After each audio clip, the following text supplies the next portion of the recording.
The courtroom smelled like burnt sugar and fear. Danny Hollis had learned during his years hauling cargo across the galaxy that every alien species gave off a different scent when they were afraid.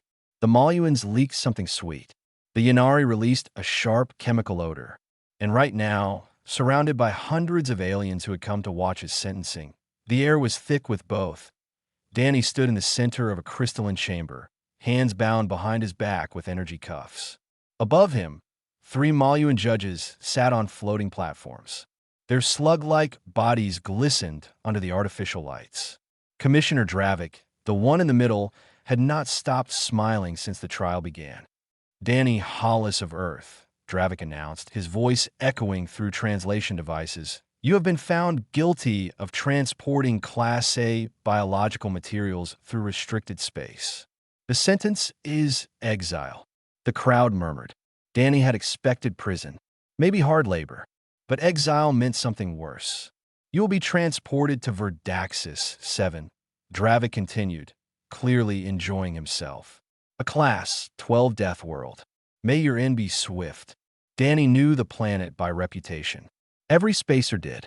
Verdaxis 7 was where the Galactic Union sent people they wanted dead, but could not officially execute.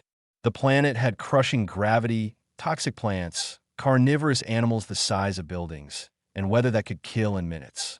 No prisoner had ever survived more than 3 days.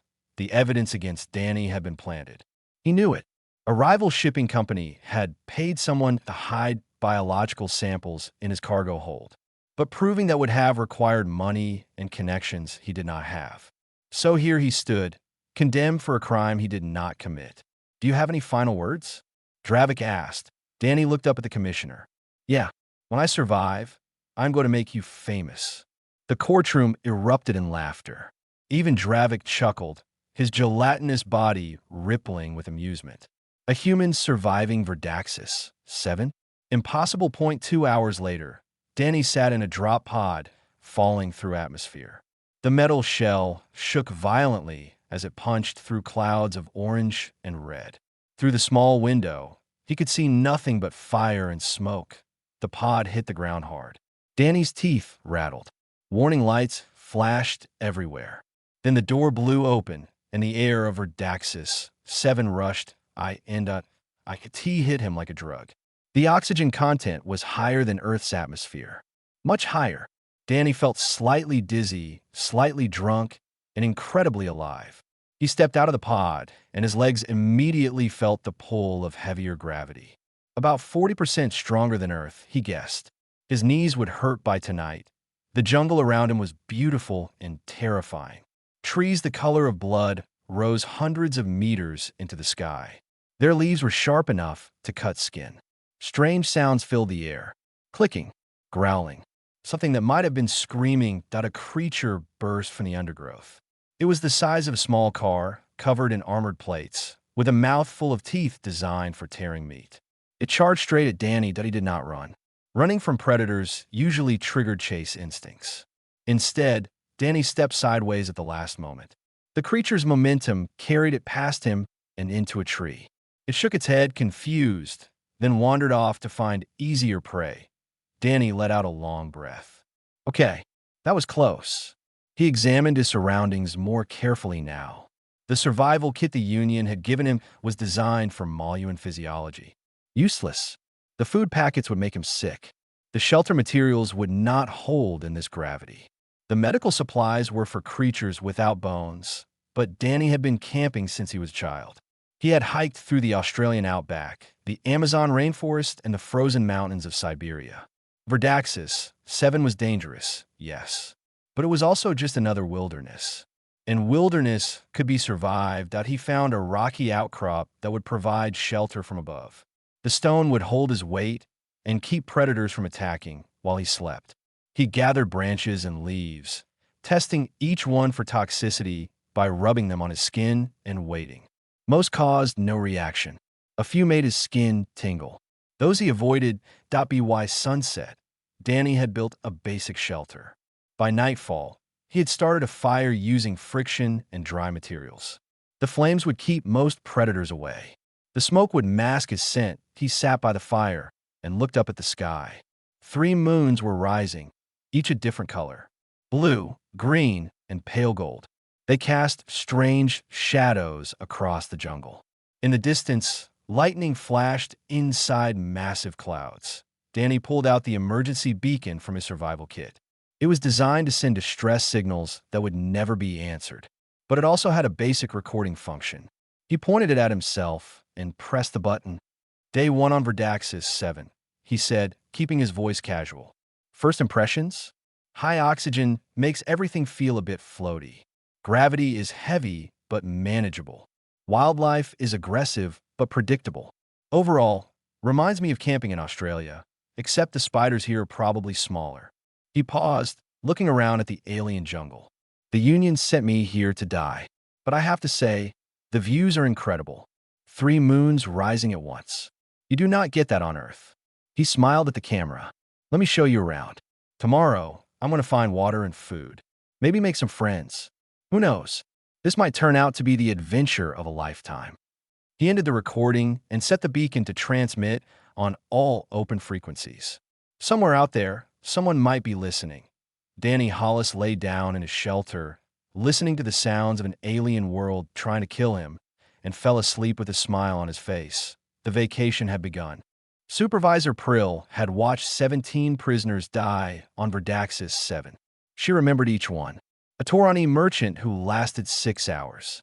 A Yanari soldier who made it to day 2 before the acid rain caught him. A Maluan politician who simply stopped moving on the first night and never started again.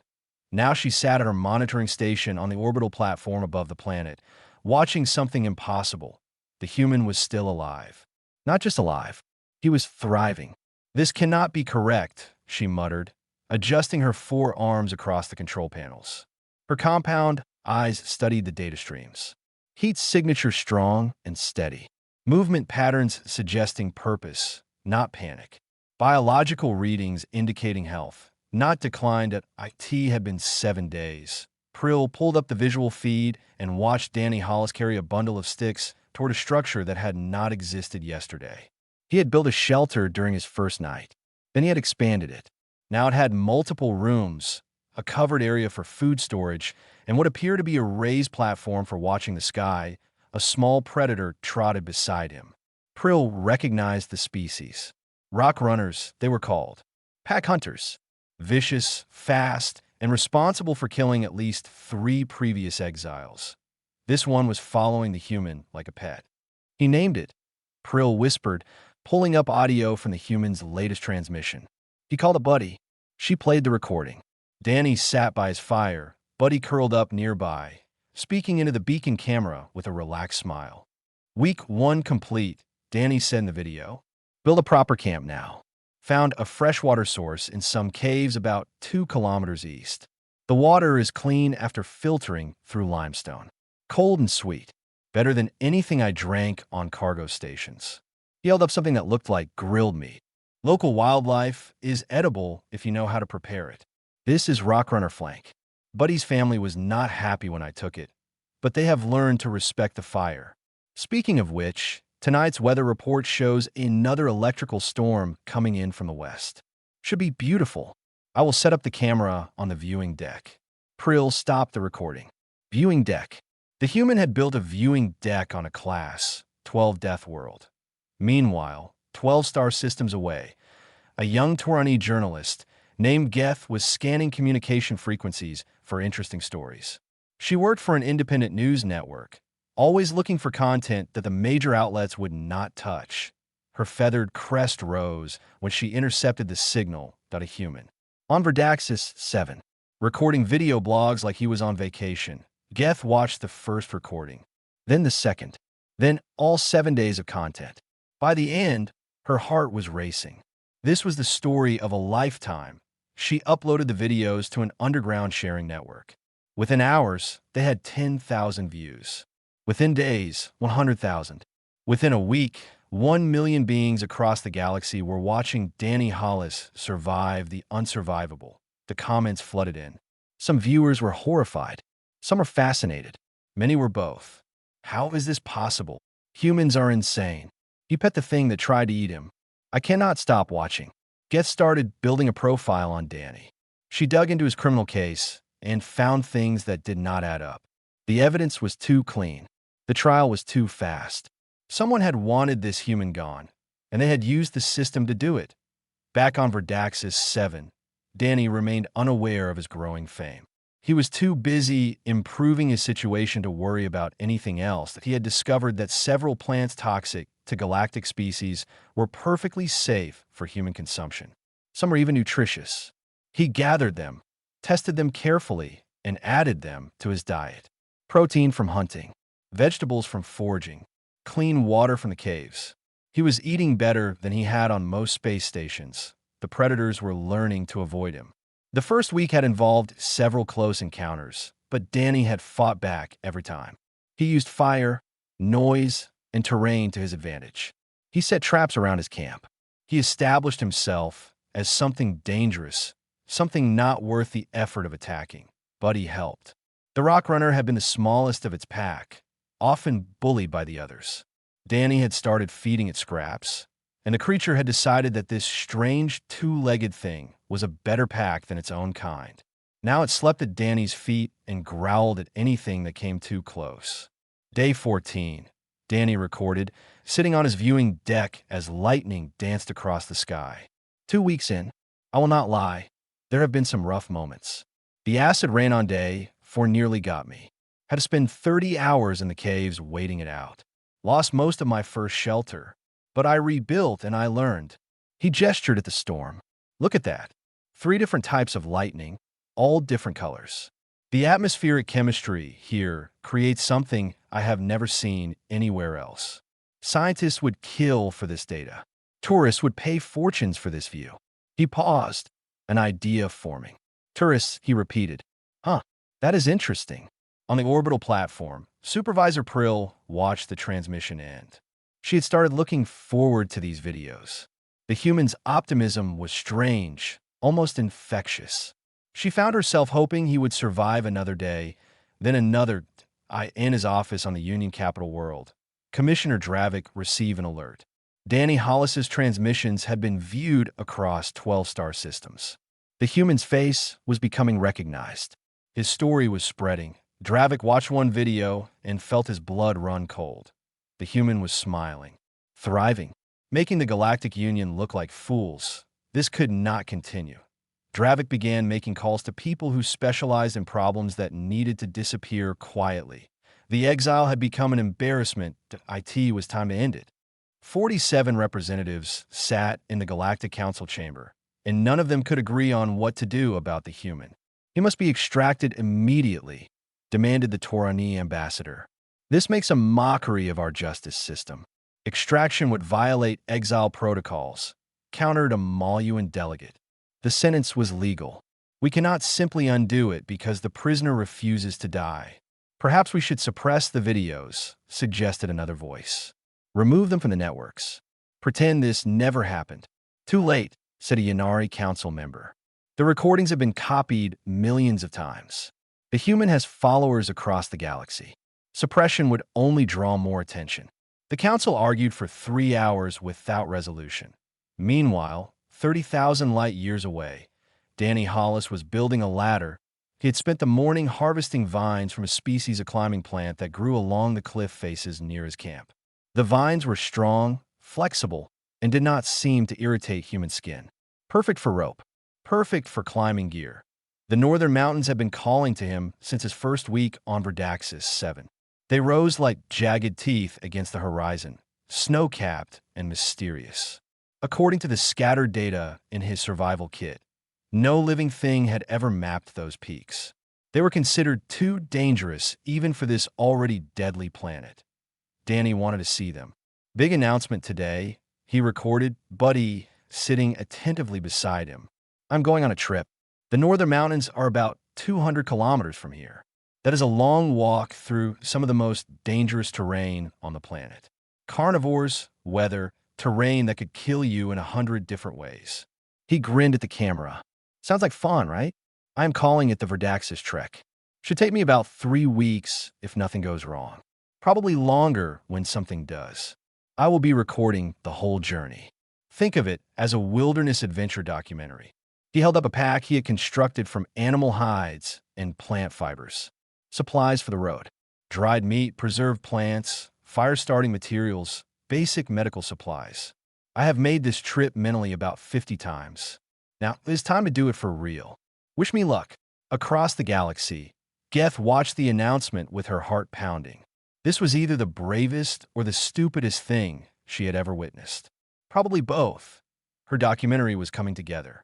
She had gathered evidence suggesting Danny's conviction was fraudulent. Transport records that did not match. Witness statements that contradicted each other. Financial transfers to the shipping company that had reported him. Someone had paid to make Danny Hollis disappear. She needed more time to build her case. She needed Danny to stay alive long enough for the truth to matter that on the Union capital world, Commissioner Dravik made his final arrangements. For operatives, he told the shadowed figure on his private communication channel, Maluan Special Forces, the best available. The planet will kill them, the figure warned. They only need to survive long enough to complete the mission. Kill the human. Make it look natural. An animal attack, a fall, anything. Then extract. This is risky. If anyone discovers the connection to you, no one will. The human is walking into the most dangerous region on the planet. His death will surprise no one. Handle it. The call ended. Dravik leaned back in his chair and smiled. Soon this embarrassment would be over. The human would die on his foolish mountain expedition, and the galaxy would forget about Verdaxis. 7 at high above the planet, Supervisor Prill noticed something strange on her sensors. An unauthorized vessel had entered orbit. Small, fast, running with minimal power signatures. It was trying not to be detected. She tracked it as it descended toward the surface. For life signs, Maluan physiology, they landed approximately 50 kilometers from the human's camp, directly in the path of his planned route. Prill's 4 hands trembled over her console. She knew what this meant. Someone had sent assassins. Protocol demanded she report to her superiors. Protocol demanded she stay out of political matters. Protocol had kept her safe for 15 years in this job. But she had watched Danny Hollis for weeks now. She had seen him laugh at storms that would terrify most species. She had watched him share food with a predator that should have eaten him. She had listened to him talk about hope and adaptation and making the best of bad situations. Protocol could wait. Prill began compiling a report. Everything she had seen, everything she suspected, the unauthorized landing, the timing, the obvious connection to forces that wanted Danny dead. She would send it to the Galactic Council. She would send it to journalists. She would send it to everyone. But first, she needed to warn Danny. She opened a communication channel to the surface, directing it toward his beacon's frequency. The transmission would take time to reach him. He had already begun his trek. He was walking straight toward 4 armed killers who knew exactly where he was going. Human, Prill whispered, watching his heat signature move through the jungle below. Please be as clever as you seem. Danny Hollis marched through the crimson forest with Buddy at his side, completely unaware of the danger ahead. He was humming a song from Earth, something his father used to play during camping trips when he was a child. The gravity pulled at his legs, the oxygen sang in his blood, and the alien wilderness stretched before him like a promised point. 3 weeks to the mountains. 3 weeks of survival. 3 weeks of adventure. He had no idea that his adventure was about to become something much more dangerous. Somewhere ahead, from Maluan operatives, checked their weapons and prepared for the hunt. The Badlands began where the jungle ended, and Danny knew immediately that this would be his greatest challenge yet. Red rocks stretched to the horizon under a sky the color of bruised fruit. The ground was cracked and uneven, broken by deep ravines and sharp ridges. Nothing grew here except pale moss that clung to shadows. The predators that lived in this region did not hide in vegetation. They hid in the rocks themselves, their scale bodies blending perfectly with the stone. Day 4 of the trek, Danny recorded, his voice slightly strained. Welcome to the Badlands. Everything here wants to eat me, and I cannot see any of it coming. Buddy is nervous. I am nervous. But the mountains are getting closer. Another 100 kilometers to go. He had already faced serious challenges. A pack of coordinated hunters had tracked him for 2 days before he led them into territory belonging to something bigger and meaner. An acid rainstorm had forced him to shelter in a narrow cave for 18 hours, rationing water and waiting. A river crossing had nearly killed him when something massive stirred in the depths, and he barely reached the far bank before jaws the size of a shuttle emerged behind him. But he kept moving. He kept recording. 18 night. Danny would sit by his fire and talk to the camera about things beyond survival.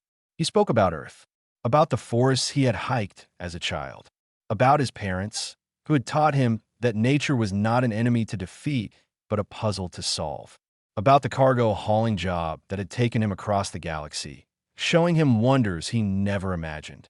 "I miss home," he admitted one evening, the 3 moons rising behind him. "I miss rain that does not burn. I miss air that does not make me dizzy. I miss conversations with people who are not trying to kill me." He paused, scratching Buddy behind the ears. "But I will not let this place break me. You can exile my body. You cannot exile my spirit. This is my home now, and I'm going to make it work." Across the galaxy, billions watched these moments. Danny Hollis had become more than a curiosity. He had become a symbol of resilience, of hope, of the strange, stubborn refusal to surrender that seemed uniquely human. Geth's documentary was nearly complete. She had enough evidence now to prove that Danny's conviction was fraudulent. She just needed to release it at the right moment. What would have the maximum impact? When no one could ignore it. On the orbital platform, Supervisor Prill tracked both Danny and the assassination team. The Maluans were moving faster than she expected. They had equipment designed for this environment: gravity compensators, atmospheric filters, weapons that could kill from a distance. Danny had none of that. He had sticks and rocks and fire. The assassins would reach him within 2 days. Prill's warning transmission had failed to reach Danny directly. The interference from the Badlands was too strong. She watched helplessly as the distance between hunter and prey shrank hour by hour. Danny climbed a ridge on the morning of his 9th day in the Badlands. From the top, he could see the northern mountains clearly now. Snow-capped peaks, valleys filled with mist, beauty that no galactic citizen had ever witnessed up close. He was recording the view when Buddy suddenly growled. Danny froze. He had learned to trust the rock runner's instincts. Something was wrong. He scanned the terrain below. Nothing obvious, just rocks and shadows and weight. Movement, something that did not belong. A glint of metal where there should be none. "Well," Danny murmured, lowering his camera slowly. "That is interesting." He studied the figures more carefully. 4 of them, moving in formation. Professional, disciplined, definitely not native wildlife. They were carrying equipment, and they were heading directly toward his position. Rescue team? No. If the Union wanted to rescue him, they would have announced it. They would not send 4 people sneaking through a death world. Assassins, then? Someone wanted him dead badly enough to send a kill team to a Class-12 planet.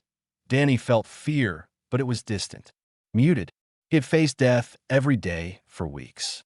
Or 4 more threats. He looked at Buddy. The rock runner looked back at him with eyes that held no understanding of politics or conspiracy. Just loyalty. "Change of plans," Danny said quietly. "We are not running. We are not hiding. Those people down there came to hunt me." He smiled, and there was nothing friendly in it. "Let us show them what happens when humans get hunted." Danny gathered his things and disappeared from the ridge. He did not head toward the mountains. He circled back into terrain he had already crossed. Ground he knew. Predator territories he had mapped. Dangers he understood.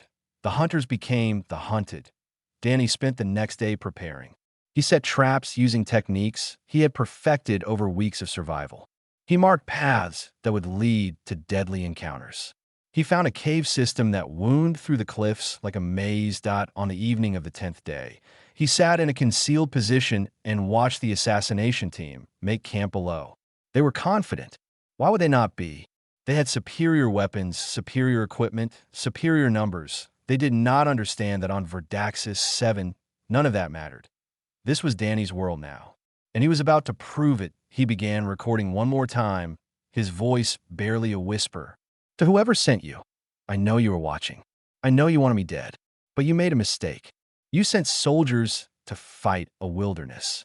You sent weapons to defeat a world. I have spent every day learning this planet. Every creature, every danger, every opportunity. Danny's eyes gleamed in the darkness. Your people are not hunting me anymore. I am hunting them. And when I am done, the whole galaxy is going to know who sent them. He ended the recording and slipped into the night. Tomorrow, the real game would begin. The shot missed Danny's head by 2 centimeters because he had not slept in his shelter that night. Dawn was breaking over the Badlands when the assassination team made their move.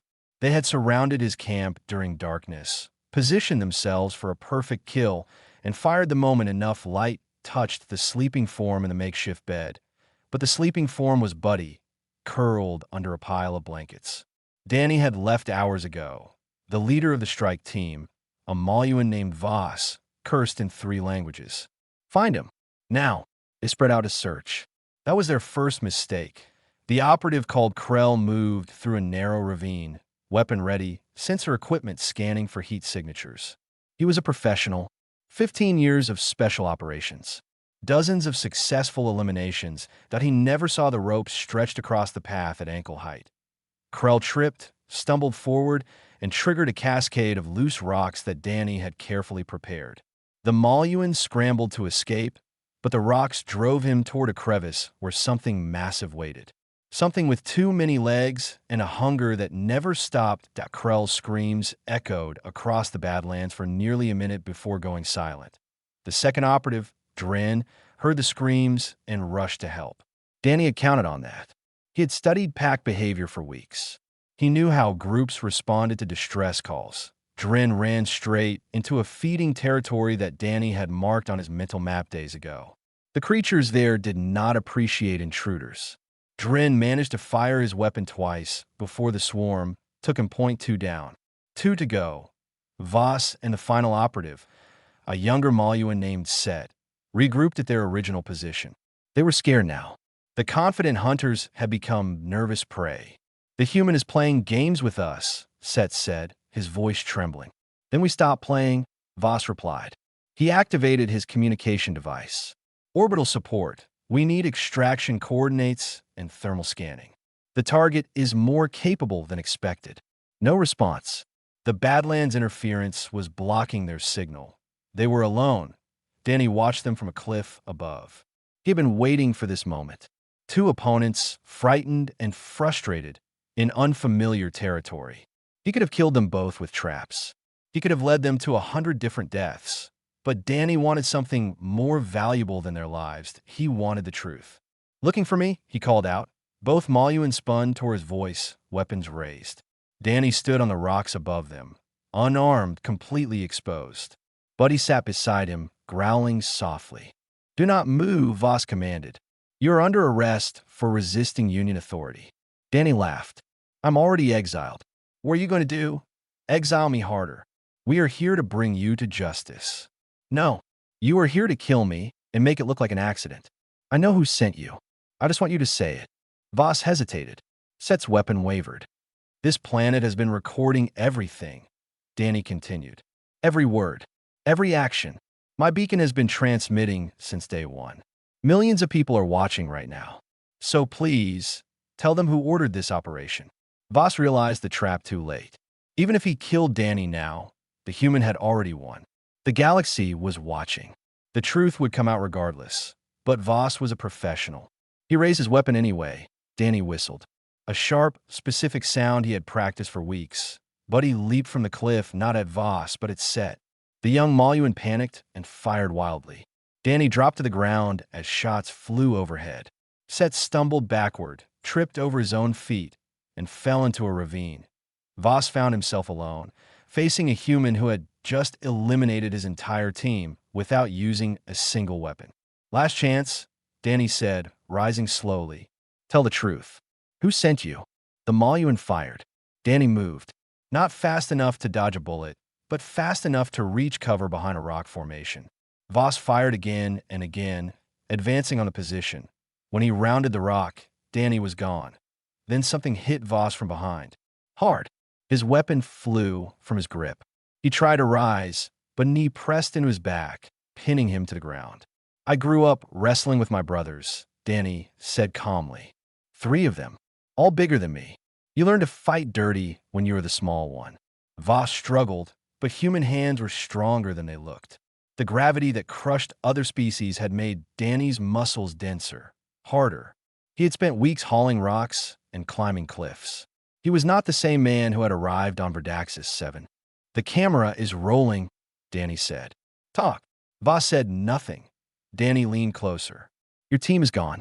Your mission has failed.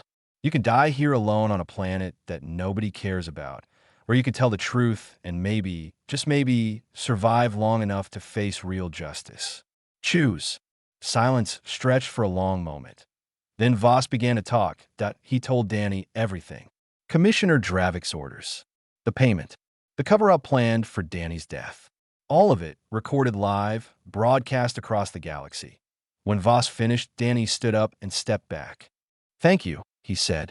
Supervisor Prill, if you're listening, please send someone to collect this prisoner before the wildlife does. High above, Prill finally allowed herself to breathe. She had watched the entire confrontation, helpless to intervene. Now she transmitted her own report to the Galactic Council, confirming everything. Danny looked into the camera one final time. I came here to die. Instead, I found a home. You sent killers, and I sent them back. What is next? Because I'm not going anywhere. He ended the transmission and sat down on a rock, exhaustion finally catching up with him. Buddy trotted over and curled up at his feet. Good boy, Danny murmured, closing his eyes. The hunt was over. The real battle was just beginning. 3 months after the assassination attempt, a shuttle descended through the orange clouds of Verdaxis 7 and landed on ground that had never seen a peaceful visitor. Get stepped out first, her camera already recording. Behind her came a delegation of Union officials, their environmental suits humming with protective systems. They looked terrified. The planet's reputation had only grown since Danny's story went viral. Danny Hollis walked out to meet them, wearing clothes made from local materials, a smile on his face, and Buddy trotting beside him like a loyal dog. Welcome to Verdaxis 7, he said. Watch your step. The purple moss is slippery, and there is something in those bushes that really does not like sudden movements. The officials flinched. Danny laughed. The delegation had come to deliver news that the entire galaxy already knew. Commissioner Dravik had been arrested. The evidence from Danny's transmissions, combined with Geth's documentary and Supervisor Prill's reports, had exposed a conspiracy that reached into the highest levels of Union justice. Danny's conviction was officially overturned. He was a free man.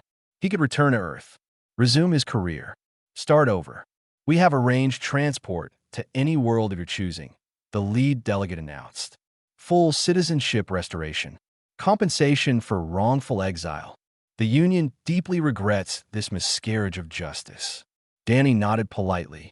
Then he said the words that would change everything. I appreciate that. I really do. But I am not leaving. The delegation stared at him. Geth kept filming, sensing a moment that would define her documentary's ending. I've been thinking about this place, Danny continued, about what it represents. The Union uses Verdaxis 7 as a death sentence. A place so terrible that exile here is worse than execution. But look around you. He gestured at the alien wilderness surrounding them. Crimson trees reaching toward a sky painted in colors no human I had seen before Earth contact. Mountains that sparkled with minerals in the distance. A world of danger and beauty and endless possibility. This is not a death sentence. This is an opportunity. Danny walked back toward his camp. The delegation followed nervously. What they found made them stop in their tracks. Base Camp Hollis had grown from a simple shelter into a genuine settlement. Multiple structures built from local materials. Gardens of edible plants. A water collection system. Paths cleared through the jungle, marked with warnings about local hazards. It looked like the beginning of something permanent. Humans are different from most galactic species, Danny explained. We evolve on a planet that try to kill us every single day. Predators, diseases, weather, each other. We survived because we adapted. We thrived because we learned to love challenges. He pulled out a device and projected data into the air. Maps, statistics, projections. Numbers that made even the bureaucrats pay attention. Earth has an entire industry built around extreme tourism. People pay fortunes to climb dangerous mountains, dive with deadly creatures, trek through hostile wilderness. They do it for the thrill, for the challenge, for the bragging rights. Danny smiled. I want to make Verdaxis 7 the galaxy's first official extreme tourism destination. For humans. Silence. Then everyone started talking at once. Impossible. The liability alone. Humans would actually pay to come here. We have already received 17 million expressions of interest. Geth interrupted, stepping forward with her own data. That number grows by thousands every hour. Humans across the galaxy have been watching Danny's videos for months. They do not see a death world. They see the ultimate adventure. The lead delegates struggled to process this. You want to turn an execution planet into a resort? Not a resort, Danny corrected. A challenge. Supervised expeditions with strict safety protocols developed by someone who actually survived here. Train guides. Emergency support. Everything designed to give humans the experience of a lifetime without the experience ending their lives. He pointed at Prill's shuttle, now descended with union approval. Supervisor Prill has requested permanent reassignment here. She wants to understand humans better. I think she would make an excellent liaison between the union and whatever this becomes. Prill stepped forward, her compound eyes unreadable, but her body language suggesting something close to excitement. The revenue projections are significant, she added, enough to benefit the union considerably. And the research opportunities are invaluable. We know almost nothing about this planet. Human exploration could change that. The delegation huddled together, whispering urgently. This was unprecedented. A death world transformed into a tourist attraction. An exile proposing to become a planetary administrator. Everything about this violated tradition, but the numbers were compelling, and the political pressure was immense. Danny Hollis had become famous. Denying him now would create a scandal worse than Dravik's conspiracy. Finally, the lead delegate sighed. A trial period. 1 year. Strict oversight. If anything goes wrong, nothing will go wrong that we cannot handle, Danny said. Trust me, I have experience. 6 months later, the first official tour group arrived. 20 humans in hiking gear stepped off the shuttle onto Verdaxis 7 surface. They looked around with wonder instead of terror, excitement instead of dread. They had paid more than most beings earned in a year for this privilege, and every single one of them was grinning. Danny stood before them with Buddy at his side. Geth filmed everything for the documentary sequel that networks were already bidding on. Prill watched from her monitoring station, still amazed by human behavior after all this time.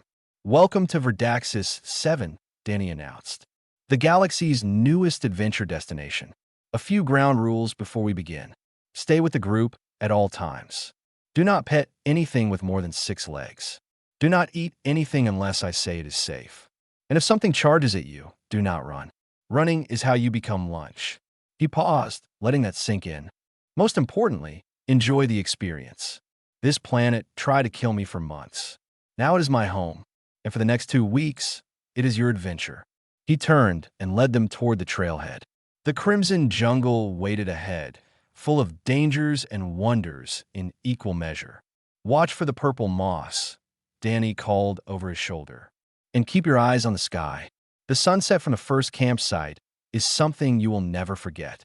20 humans followed him into the wilderness, laughing and talking, cameras recording every moment.